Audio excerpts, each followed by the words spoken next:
One of the greatest privileges I have as the rector of Christ Church Cranbrook is I have the opportunity to do the work of being a priest, of being with people in the midst of their last days, and to bless people as they are dying, and to sometimes have the privilege of waiting with people as their loved one passes away. This is an incredible privilege for me. It's a holy time. It's a time that crystallizes so much in people's lives. And it's a time that many people don't know about. We live in a culture, as one writer puts it, of lost icons, of points of revelation that we no longer see anymore. And death is one of them. Death is one of those lost icons because we push any mention or signification of death to the margins of our lives. And I have the privilege of being with people in the midst of this incredible icon which reveals so much. And many times these deaths are difficult. Many times things are incredibly painful. But sometimes there is a moment that reveals almost everything. And that moment comes, ironically, at a moment of laughter, of a joke that happens in the midst of blessing someone and waiting with them as they die. Earlier this summer, I had the incredible privilege of being with Jeannie Graham as she made her final journey to her death. And she lived right around the corner, and so I got to see her often. Whenever I had a moment, I could just jump into the car and get there and see her and come back. And to be honest, these visits did more for me than they may have done for Jeannie. Because Jeannie was one of those people who had the gift of making you feel like your relationship with her was special. And I had the kind of belief that my relationship with Jeannie was unlike anybody else's. Mine was special. And one time I went to visit her, and she was sleeping. And I decided that this was such a special moment that I would just kind of blow by the hospice nurse and go in to see her. And I sat down next to her bed, and I leaned forward and I whispered, "Is it time to open the presents yet?" And her eyes popped open, and she looked over at me and she said, "Let's close our eyes for a few more minutes, and then we'll see." And in that moment, we smiled and we chuckled, and she reached her hand across and held mine. And in that kind of weird little role reversal where I was the child waiting for Christmas, and she was the mother keeping eye over the house, there was a kind of recreation, a recreation of her life, as well as a preparation for eternal life. This is not the only time that laughter happens in the midst of incredible difficulty in the face of death. Earlier this week, I was visiting someone who had made the incredibly courageous decision to enter hospice and to stop fighting her disease. And I turned to her as I was leaving, and after having anointed her, I said to her, "Don't tell anyone, but you're my favorite." And she said, "Of course, I knew that." What does it mean to have these kind of moments of laughter even in death? I want to suggest to you, as I just did, that there is a connection between resurrection and recreation and recreation. Because you and I do not believe just in any old afterlife as Christians. We do not believe that we are going to be a disembodied spirit playing a harp somewhere in the nether regions. We believe that there will be a new heaven and a new earth, that you and I will receive glorified bodies, which will still be ours, but somehow tell the story of our lives, much like Jesus had a glorified body that still bore the wounds of his crucifixion and yet was able to live and walk and eat fish and to speak and to love and to hold and to be embraced. And this recreation is often a moment of recreation. It's a moment of joy. C.S. Lewis in The Lion, the Witch, and the Wardrobe has a moment in the story in which Aslan, the Christ figure, who is raised from the dead, and just before Aslan takes Susan and Lucy to go fight the White Witch, stops for a moment and says to the girls, "Oh, children, I feel my strength return to me. Oh, children, let us play a game of catch." And Susan and Lucy and Aslan begin to play around the stone where he had been crucified.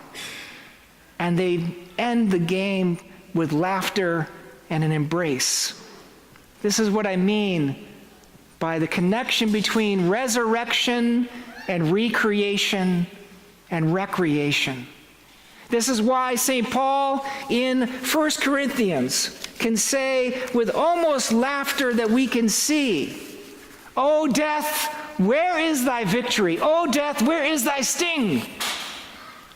For you will be perished by the victory of Jesus Christ."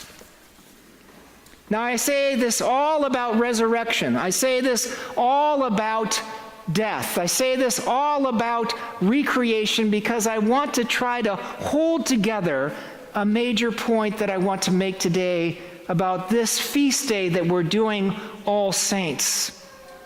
Because on All Saints Day, we have a kind of tension. We give thanks for the saints with a capital S, the people who have been moral and spiritual superheroes, the people who have led spotless lives.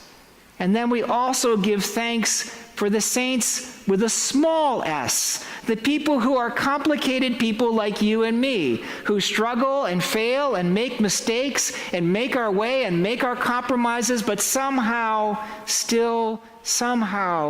bear witness to the resurrection of God. And one of the ways in which these two categories of saints come together is in those moments in which each participates powerfully in the resurrection.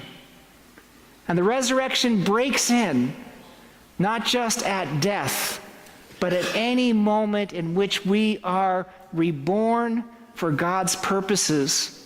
It breaks in at our baptism. It breaks in at every moment in which we turn and decide to play a kind of infinite game that God has given us thanks to the resurrection. You see, death is a finite game.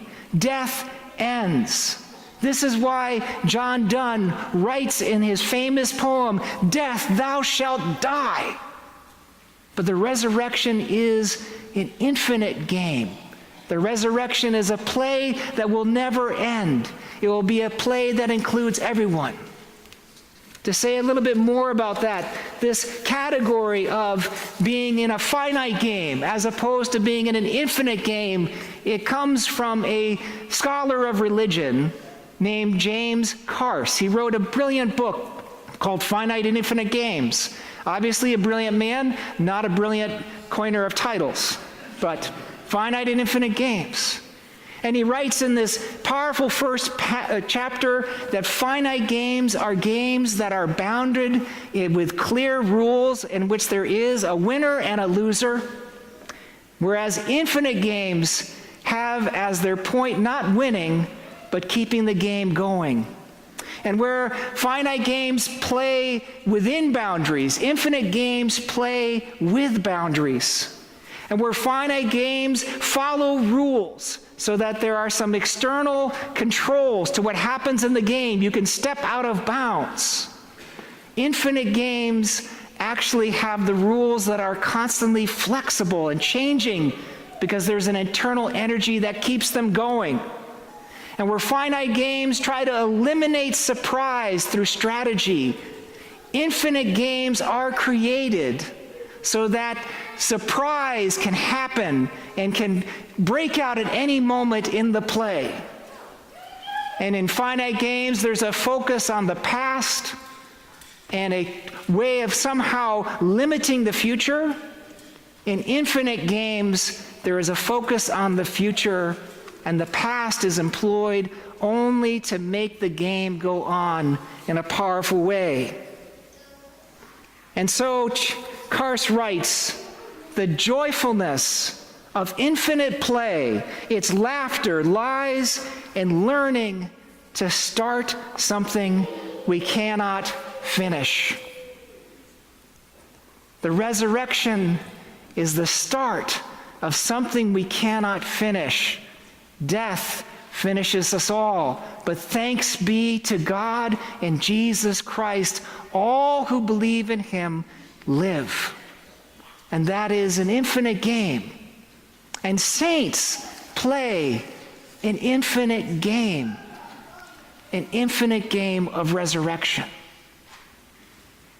Now, all of this is one way for us to get our hands around what we read today in the Gospel of Luke. This is Jesus' Sermon on the Plain. It's similar to his Sermon on the Mount in Matthew. And running through it all is an invitation to actually see our lives as not simply one of winning and losing, but actually part of an infinite game in which all are invited to play. And so Jesus says, "Blessed are you who are poor, because the poor are no longer excluded, but are now part of the infinite game of God. Blessed are you who are hungry, for you will be fed," when the people of God include everyone in the bounty of what they have earned. Blessed are you who weep, because you will find, even in the midst of weeping, laughter, and your mourning will be turned to joy. And blessed are you when you are rejected, when people will not associate with you, when people will oppress you, because God is put in play a new game in which there will never be an outsider or an outcast, but all will be included, and everyone will be redeemed. And that is the good news. In every generation, saints have come to somehow bear witness in a powerful way to the work that God is doing in our midst, in this time, in this place. In this church, we have a famous saint from the early 4th century, St. Lucy, whose portrait is right inside that tunnel. St. Lucy is known as a moral superhero who was able to preserve her virginity even in the face of someone who wanted to tempt her or torture her to abandon her faith. But I want to suggest to you today that to be a saint is to be involved in an infinite game that will constantly be changing. There will be different ways for us to bear witness to Christ in this time, in this place. For Karst says that there are two things to note about infinite games or finite games. Both are alike in two ways. They're alike in that we have the freedom to choose the game we're playing. We can choose to play a finite game in our lives, or we can choose to play an infinite game. And then finally, no one plays a game alone. We need each other to play a game, whether it is finite or infinite. So you and I are called, I believe, to play an infinite game. And one way to play that infinite game of resurrection, one of the ways we can break out is to maybe be people of empathy. I think it's empathy that closes the distance between the rich and the poor. I believe it's empathy that closes the distance between those who mourn and those who are comforting them. I believe it's empathy that closes the distance between those who are laughing and those who are weeping. And I believe the saints of our time are called to empathy. And I placed this sticker in all of your bulletins. This is done by an artist from Northern California named Nicole Laval. This is an old school sticker. She wanted to return to some of the ways in which people did stickers in the old days. So it's absolutely difficult to take the back off of it. There's just no way you can do this simply. And the adhesive is frightening. I think it has adhesives that are probably outlawed in some states. You need to think twice about where you place this sticker. If you place this sticker on your bumper, you will lose paint on your car before you lose this sticker. And if you commit yourself to empathy, realize that everybody who watches you drive is going to be secretly wondering what kind of witness you're providing. Even more than the little fish that Christians might put on their cars, empathy is a powerful point. So today I offer you this sticker of empathy. Where will you place it? Where will it take you? What distance will it close? Who will you be called to comfort? Who will you be called to support? Who will you be called to laugh with? Who will you be called to be with as they are transformed, as you and your friend are transformed into the person that God has called you and the community that God has called you both to be? So many have come before us. So many people here, incredible people like Jeannie Graham, have gone joyfully to their deaths, confident in their faith and full of love in their hearts. And on this day in which we baptize and celebrate death and resurrection, we give thanks to God for God's saints, those who have been heroes and those who have been people like us. And we give thanks and hope that that spirit which animates all of us might increase. Amen.